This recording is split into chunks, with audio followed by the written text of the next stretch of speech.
ഒരു അടിപൊളി bus stop കാണിച്ചു തരാം. ഇതുപോലത്തെ ബസ് സ്റ്റോപ്പ് നമ്മുടെ നാട്ടിലൊക്കെ ഇനി ഏത് നൂറ്റാണ്ടിലുണ്ടാവും എന്ന് അറിയേണ്ടത്. നമ്മൾ ലോകത്തിലെ 4ാമത്തെ സാമ്പത്തിക ശക്തി ആയെന്നൊക്കെയാണ് പറയുന്നത്.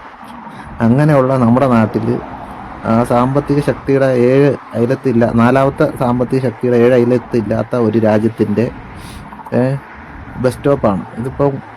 ബസ് സ്റ്റോപ്പിൻ്റെ സമയവും ഇതൊക്കെയാണ്, റൂട്ടൊക്കെയാണ് കൊടുത്തിരിക്കുന്നത്. ഇത് ബസ് സ്റ്റോപ്പാണ്, ബസ് സ്റ്റാൻഡല്ല, ബസ് സ്റ്റോപ്പാണ്. അപ്പോൾ ഇത് ഫുൾ എയർ കണ്ടീഷനാണ്.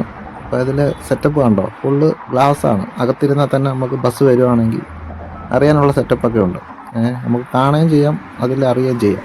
ഡിസ്പ്ലേയും LED ഡിസ്പ്ലേയും കാര്യങ്ങളും സമയമൊക്കെ ഉണ്ട്. അപ്പോൾ ഇതാണ് ഡോർ.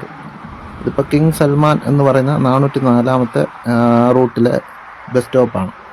അപ്പോൾ ടിക്കറ്റ് ചാർജ് ചെയ്യാനുള്ള ഓപ്ഷനുണ്ട്. അപ്പോൾ നമുക്ക് ഇത് തുറക്കണമെങ്കിൽ ഇതേപോലെ ഇവിടെ പ്രസ് ചെയ്താൽ മതി. അപ്പോൾ ഇത് ഓപ്പൺ ആയിട്ടുണ്ട്. ഇത് നമ്മളെ ടിക്കറ്റിൻ്റെ ചാർജ് ചെയ്യുന്നതും ഒക്കെ റൂട്ടിൻ്റെ ഒക്കെ കാര്യങ്ങളാണ്. ഫുള്ള് കാര്യങ്ങൾ എനിക്കറിയത്തില്ല. അപ്പോൾ അതൊക്കെയാണ് ഇതിൻ്റെ സംഭവങ്ങൾ. നമുക്ക് കാർഡ് എടുക്കാനുള്ള ഒക്കെ ഓപ്ഷനാണ്, ATM പോലെ. അപ്പം ഇത് കണ്ടില്ലേ, ഇതാണ് സീറ്റും കാര്യം. ഇവിടെ ഉണ്ട് ഫയർ എക്സ്റ്റിങ്വിഷനൊക്കെ ഉണ്ട്. നമ്മുടെ നാട്ടിലെ ഏതെങ്കിലും ബസ് സ്റ്റോപ്പിലോ ബസ് സ്റ്റാൻഡിലോ നമ്മളിത് കണ്ടിട്ടുണ്ടോ? ഭാവിയിൽ വരുമായിരിക്കാം. അപ്പോൾ ഇതൊക്കെയാണ് ഇതിനകത്ത് സെറ്റപ്പ് ഉണ്ട്. അടിപൊളി സീറ്റൊക്കെയാണ്. നമ്മുടെ നാട്ടിൽ ഇതേപോലെ സീറ്റുള്ള ഏതെങ്കിലും ബസ് സ്റ്റോപ്പോ ബസ് സ്റ്റാൻഡോ ഉണ്ടോ? ഇതിൽ സുഖമായിട്ട് നമുക്ക് ഇരിക്കാം. മഴയും തണുപ്പും വെയിലൊക്കെ ആണെങ്കിലും ഒരു കുഴപ്പമില്ല, നമുക്ക് ഇതിനകത്ത് സുഖമായിട്ട് ഇങ്ങനെ ഇരിക്കാം.